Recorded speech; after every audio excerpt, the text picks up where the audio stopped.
Welcome to the News Hour. More than 160 people remain missing from the catastrophic floods in central Texas last week. At least 119 people have been killed. But as search crews continue their work, officials expect the death toll to keep growing. Special correspondent Christopher Booker has our report from Kerr County, Texas, about the latest efforts on the ground.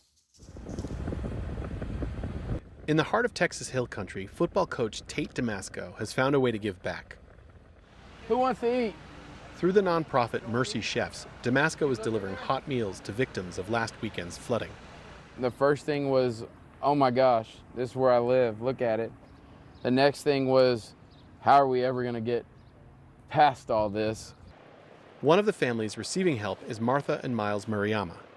I jumped up and came to the door, and he looked out and the water was already above the windows. Really? So he went out the back door, and then the water swept him away and he got caught in the outdoor kitchen. Your husband? Yeah. While Martha's husband Miles survived, nearly everything in her home did not. But for now, they're leaning on their community. We've been blessed and we've had a lot of help from our church. All the guys that have been out and helping us.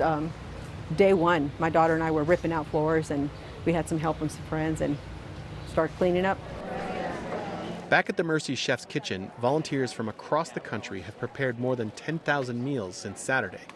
Thank you guys, love y'all, appreciate you being with us. Chef Gary LeBlanc founded the organization.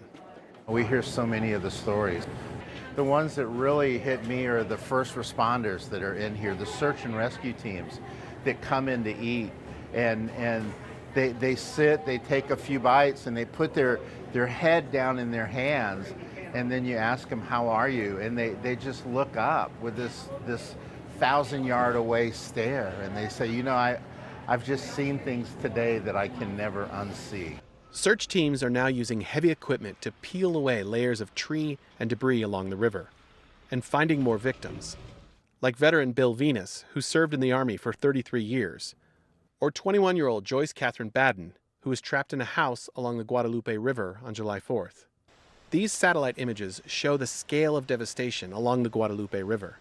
It's in this low-lying part of Kerr County that's lined with campgrounds like Camp Mystic, where just 2 days before the floods, state inspectors reportedly signed off on a disaster plan.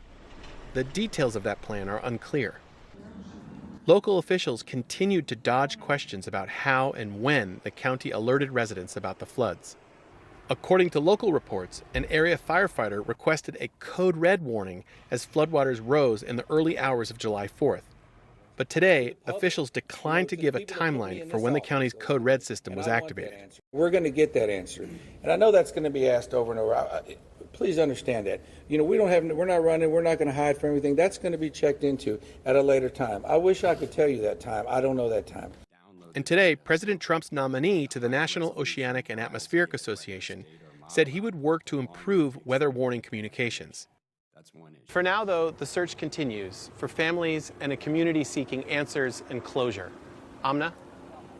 Christopher, you know, there's been so much talk in recent days about the emergency warning system and when and how those alerts were actually delivered. I know you spent time today with someone who was actually on the receiving end of some of those alerts as the floodwaters were rising. What did you learn?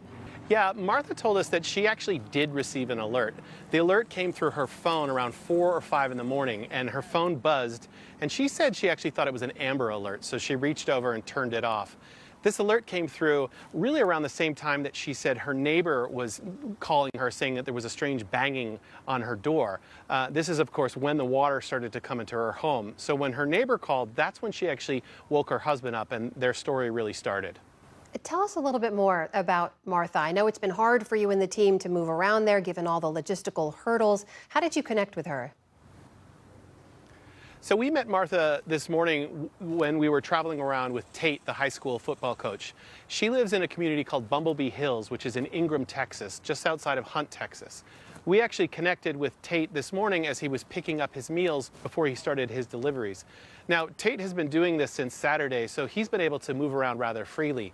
But as soon as we got into the car, we actually encountered 2 police checkpoints. Tate, of course, was waved through, but this is really emblematic of how movement has been restricted. It's important to note, though, that as soon as we got on the other side of that restricted area, Unbelievably, the damage was actually far worse than what you're seeing behind me. There was massive damage to the trees and also massive damage to properties.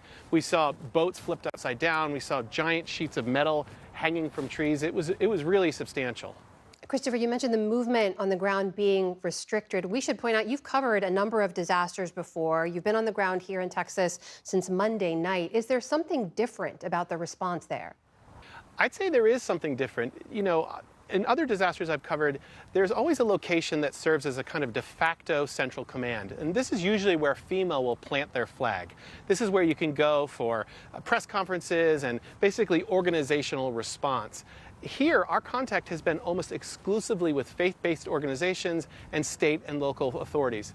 Now, we have seen throughout the Coast Guard going up and down the river, so the federal government is here. But these reports that the federal government is having a really light touch, we can corroborate that. It's Christopher Booker on the ground in Central Texas for us once again tonight. Christopher, thank you. Thank you.